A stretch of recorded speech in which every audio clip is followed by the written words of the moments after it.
Kuanzia sasa hadi tamati mwa taarifa hizi. Na moja kwa moja tuking'ia nanga tuzamie hili ambapo wafanyakazi wa afya kaunti ya Kiambu wametishia kuandaa mgomo katika muda wa juma moja lijalo iwapo matakwa yao hayatashughulikiwa na uongozi wa kaunti hiyo.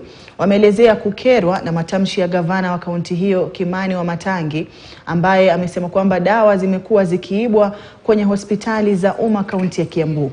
Wakiongozwa na maafisa wa muungano wa wahudumu wa afya nchini KTN, wahudumu hao walivamia afisi za gavana eneo la Thika wakisema kwamba sekta ya afya hiyo imedorora kwani hospitali hazina dawa na vifaa vya kutosha.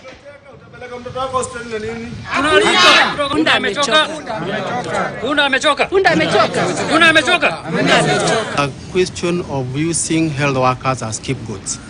What we should be told is exactly where are the supplies that are supposed to be coming to the hospitals. Because if they were there, even if, and I'm saying even if because I know the health workers are not thieves, but even if we could have one or two, they could be in court today. And therefore we are asking that authorities to straighten, to up their game, and especially handle human resource with respect and give them what is their due. Through our pay slips, we pay to NHIF to cover us for health services. In the last 1 week, we have realized that our members who have sought services have been forced to pay out of pocket. And the reports we get are that Kiambu County Administration stopped remitting our contributions to NHIF. We hear that there are some other dubious schemes that are being introduced. We want to tell His Excellency the Governor that we shall resist being put to any other scheme that we are not aware of. We don't know the managers, we don't know their risk portfolio. It isn't fair at all to work alone in a ward whereby tunasema kama wauguzi there is no procedure for one nurse, lakini tumekuwa tukifanya hivyo. I do not know whether we are offering services or we are bewitching patients. It is not right. Hata tukienda kwa WHO protocols, it is not right. Nitasema ya kwamba tumechoka, na kusema ukweli vile union yetu inasema by Wednesday punda amechoka. Na kwingineko, mbunge wa Mwea Mary Maingi amekashifu vikali mauaji ya ndugu wawili ambao wanadaiwa kuuawa na wazee wa nyumba 10 katika eneo la Mbeere South County ya Embu. Maingi amehimiza uchunguzi wa haraka kufanywa na kuhakikisha waliohusika na mauaji hayo wanakamatwa na kufunguliwa mashtaka. Imesemekana kuwa ndugu hao wawili wanaojulikana kama Joseph Ndungu na Kennedy Gitau walivamiwa na wazee hao walipokuwa wanatoka kwenye sherehe katika kijiji cha Gakawa wakielekea nyumbani kwao kwenye kijiji cha Kiamanyeki. Wawili hao walikumbana na mauti yao kwa kushukiwa kuwa wezi wa mifugo na pia hata wa pikipiki kwenye pikipiki yao ikiwa imeteketezwa.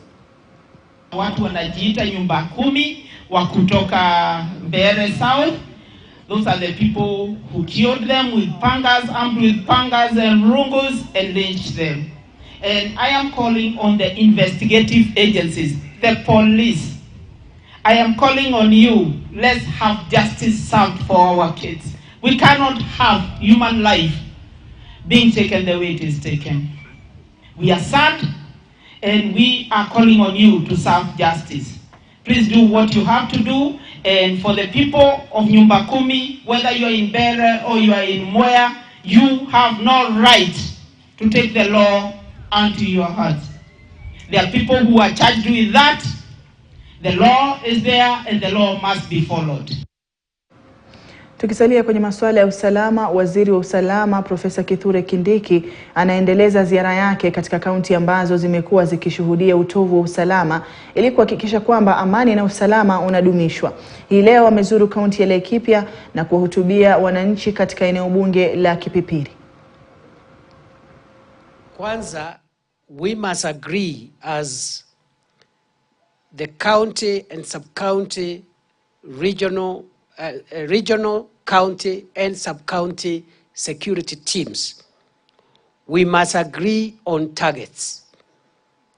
We must sit down and cascade targets for every chief, every ACC, every DCC, every county commissioner must have targets we must bring down the rate of crime in our respective areas as one of the targets. Countrywide, as I said yesterday, we have been able in the last 3 months to reduce crime statistics from 8,100 to 7,100, which is a reduction of 13.5%. So we want the same way. We have a national reduction which we want to sustain in the region, in the county, in sub-counties and everywhere until the sublocation. We want to work towards reduction of crime statistics. And therefore, we will make sure that the assistant chief, the chief, the ACC, the DCC, the county commissioner, who achieves better results in crime prevention and reducing the crime statistics, we will have a reward system of making sure that we boost their morale, even as we look at their promotions and other things. But at the same time, the officers, where in your area crime is increasing, we will also have a way of telling you that you are not doing a good job. Because there are no two ways about it. If we have to fight crime, we must have in place a reward and punishment program. For those who work hard, it must count for something. But for those who do not work so hard, we must also communicate that to you. Na mbunge wa Gilgil Martha Wangari ameilaumu Wizara ya Elimu kutokana na hali ya mkanganyiko unaoshuhudiwa kwa sasa miongoni mwa wanafunzi wa sekondari ya awali. Mbunge huyo ameahidi kuwasilisha suala hilo bungeni kwenye vikao vinavyorejelewa wiki ijayo, akisema kwamba mtaala wa CBC umegeuka na kuwa kizungumkuti kwa wazazi. Aidha amesema kutokana na kuzorota kwa uchumi pamoja na kuwepo kwa kiangazi, wazazi wengi hawataweza kugharamia mahitaji yote yanayohitajika na wanafunzi wa gredi ya 7, hali ambayo itawalazimu wengi kusalia nyumbani. Hili jambo la junior secondary school mahali limefika, limeanza kukua tata sana, sababu ukiangalia mtoto ambaye anaingia, unapata mashule zingine wanaitisha karibu shilingi 20,000 kuingiza mtoto. Mambo ya sare mpya, mambo ya loka mpya, mambo ya madarasa mpya, mambo ambayo sisi kama bunge hatukupitisha.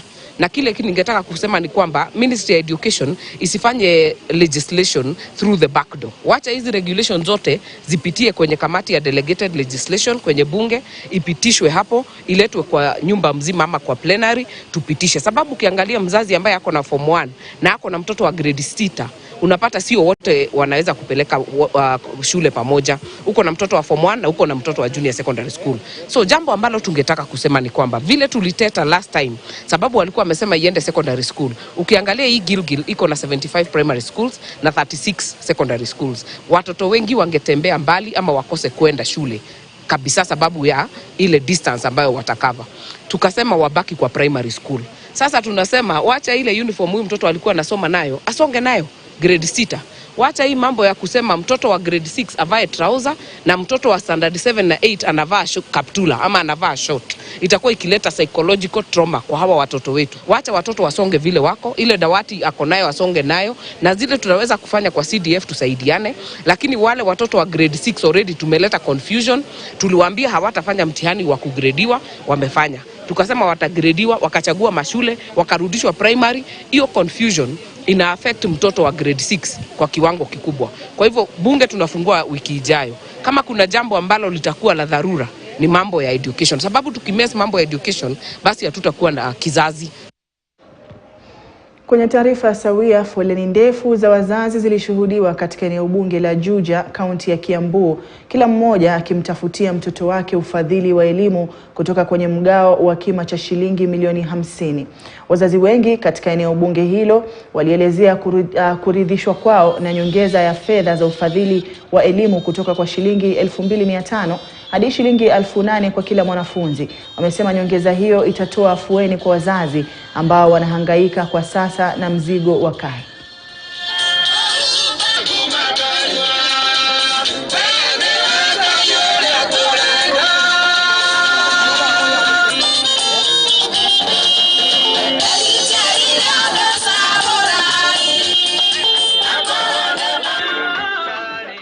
wametufanya vizuri sana kutuongeza basari. Kwa hivyo hiyo wametupea 8,000 itatusaidia juu mtoto hiyo ingine tutagawa mara 2 ndio tuende tukilipa. Tukifika second term hakuna mtu atakuwa na deni. Hapo mbeleni tulikuwa tunapewa 2,500 1,300, lakini saa hii tumepewa 8,000. Hapa tuna watu wengi sana, over 300,000 people. Na hizi pesa ni vizuri kama tungekuwa tunaconsider at least hapa kwa sababu ya population yetu, kwa sababu hazitoshi. Kama jana tulikuwa na watu 1,700 wala walikuwa wamekuja for applications. So unaona zikiangaliwa kweli mheshimiwa anapeana 8,000, lakini itakuwa vingumu kila mtu apate. Pesa ambazo tulipitisha bunge ambayo ni ya kusaidia watoto wetu kwa mambo ya elimu ni 35%. Kwa hivyo nikasema hapa kwetu bunge ya eneo la ubunge Juja hatutapunguza hizi pesa, tutapeana zikiwa 35% ambazo ni 50 million, na zote tumeleta hapa mashinani ndio tuhakikishe kila mtoto amejifaidi ama amefaidika kwa elimu katika eneo. Mamia ya wakulima walifika kwenye maghala ya bodi ya kitaifa ya nafaka na mazao NCPB ili kupokea mbolea ya bei nafuu kujiandaa kwa msimu wa upanzi mvua itakaponyesha. Shughuli hiyo ya usambazaji wa mbolea iliingia siku yake ya pili. Elvis Kosgei na taarifa hiyo kutoka kaunti ya Uasin Gishu. Kuna foleni ndefu tu ya wakulima hasa kutoka katika eneo la kaskazini mwa bonde la Ufa, dhima kuu ikiwa ni kupata ruzuku ya mbolea ambayo wanasema kwamba msimu wa upanzi unakaribia kwa kiasi kikubwa. Baadhi yao wanahisi kwamba endapo serikali itaendeleza mikakati kabambe kama hii itasaidia pakubwa hasa katika kuimarisha mustakabali wa wakulima hasa humu nchini. Ninaona leo mbolea inafika kwa wingi.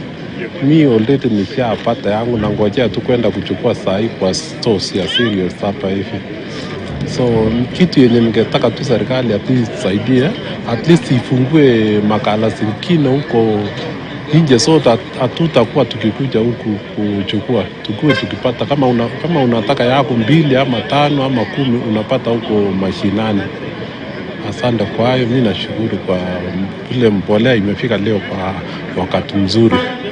Niliandikisha mbolea 20. Na hiyo naona kama ni nzuri.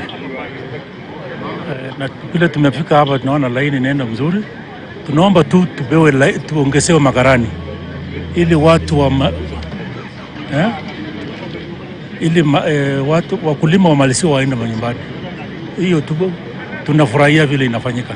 Pato niko mbali, maybe mimi mpaka kesho ama leo jioni maybe nitakuwa nimefikia, lakini kitu yenye ningeimisa serikali na Ministry ya Agriculture ya kwamba wangeweka hii mambo kwa upande ya kila sub county, sababu kuna watu wanatoka Maipen, kuna wenye wanatoka huko Chagaya mwisho, kuna wenye wanatoka Tarbu huko chini, lakini chana waliteseka sana. Hii ndio sasa ile manifesto ya Kenya Kwanza iliyosema supporting the farmer to minimize production, kupunguza production na kuminimize cost of production, kuleta inputs yenye inasaidia mkulima alafu wapate maximize production. Na nafikiri tukiendelea hivi maisha itakuwa mzuri. Shida tu yenye watu wa cereals board walikuwa nalia ni kwamba wako na changamoto ya wafanyikazi, wako wachache na wakulima ni wengi na kazi ni kubwa. So tutaenda pia kuongea na serikali tuhakikishe ya kwamba wanaongeza staff, wanaongeza wafanyikazi wa cereals board ndio maisha ya wakulima ikue rahisi. Exercise of long rain distribution of subsidized fertilizer started yesterday here in Eldoret and Kitale. We managed to supply over 4,000 bags of fertilizer for the 2 counties. The farmers that we were able to collect yesterday in Eldoret was about 350. Kitale, we also managed about 400. Today we've started, as you can see. We expect to register close to registration house idea is for the queuing purposes. We expect to register about 2,000 farmers today. And out of those, we also expect to serve over 500 farmers. Today, distribution exercise started in Mosoriot, Meteite, of course, here Eldoret and Kitale. By Friday, Thursday, we expect to have received fertilizer in all our depots within this region. That is Kipkabus, Ainapkoi, Kapsawar in Elgeyo Marakwet, Kapenguria in West Pokot, Kipkaren River, still in Uasin Gishu Tarbo, Kipkaren Salient in Nandi, and Lesos in Nandi County. So I can say so far we are doing well. We expect to receive fertilizers that shall be enough for all the farmers. So I want to inform the farmers that there shouldn't be any panic. We still have 1 month to go before we start planting. So we expect by end of this month, we should have really supplied all planting fertilizer to all the farmers in this exercise. Ndio maneno yake meneja wa halmashauri ya nafaka na mazao NCPB hapa mjini Eldoret, akitoa wito wake kwa wakulima kuendelea kujitokeza na kujihakikisha kwamba wamepata ruzuku ya mbolea. Lakini kama unavyoona shughuli ndio iko hapa, japo wengi wamesema kwamba waliamka mafungulia ng'ombe ili kuhakikisha kwamba wanapata ruzuku ya mbolea yenyewe, hasa kutokana na jinsi msimu wa upanzi ulivyokodolea macho. Lakini kikuu zaidi kwamba haya yote huenda yanalenga kuboresha mustakabali wa wakulima, hasa ikizingatiwa kwamba taifa hili limekuwa likishuhudia bala njaa hasa katika Naam, na kwingineko, kutokana na idadi kubwa ya wanafunzi wanaosomea shule za kutwa katika eneo la Keio Kusini, kaunti ya Elgeyo Marakwet, wito umetolewa kwa wadau katika sekta ya elimu kutafuta mbinu ya kuwasitiri baadhi yao, kwani wengi wanatoka familia maskini. Wakizungumza kwenye mpango wa kuwalipia karo wanafunzi wapatao 2,000 wanaojiunga na shule za sekondari kwenye eneo bunge la Keio Kusini chini ya mbawa ya afisi ya mbunge wa eneo hilo Gideon Kimaiyo, wazazi wa shule mbalimbali kwenye eneo hilo wameelezea kuridhishwa na mpango huo ambao unaoendelea, na wanasema wengi unawaondolea pato la chini mzigo wa karo, wakiitaka serikali pia kupanua mbawa zake zaidi. Na mimi nimefurahi sana. Hata roho yangu iko kweli kabisa. Kwa sababu mimi ni jirani ya hapa. Kila wakati naona watoto wakienda ni nini school fees. Ni nini school fees. Sasa kama ametupea hata tamu moja, si ni asante Yesu. Tena mimi nafurahi kweli. Huyo mtu atabarikiwa. Asante kwa kutulipia karo ya form 1 kwa sababu ilikuwa ngumu. Na tuko tayari kusoma. Niliona kama ni miracles. Kwa sababu vile niliambiwa utaleta tu mtoto hakuna pesa yenye utalipia.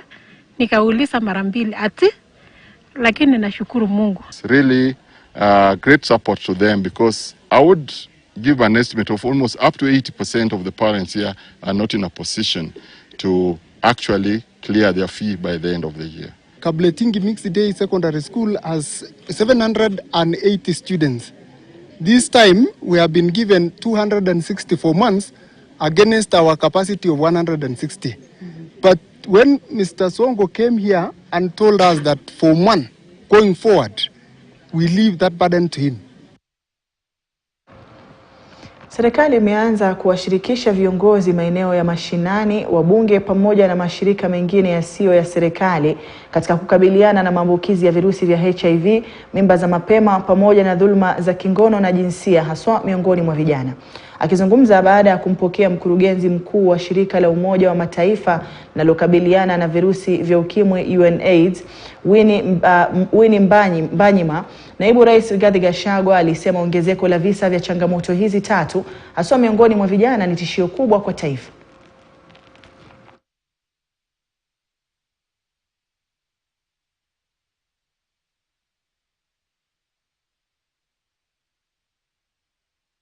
HIV AIDS challenge in Kenya is coming back. Though the numbers have reduced drastically, we have a new challenge of our young people, the young population, the adolescent age, the teenagers, and it's quite worrisome because that is the generation that we rely on for developing this country, and that is group that is mostly affected, and especially so during the COVID period. I think this of our young people staying at home and interactions among young people and being quite a bit irresponsible and probably lack of proper knowledge and education in matters HIV and AIDS has led to serious rise in number of infections as well as teenage. Na Wizara ya Utalii na Wanyamapori pamoja na serikali ya kaunti ya Narok zimeunga mkono mpango wa usimamizi wa mbuga ya kitaifa ya Masai Mara.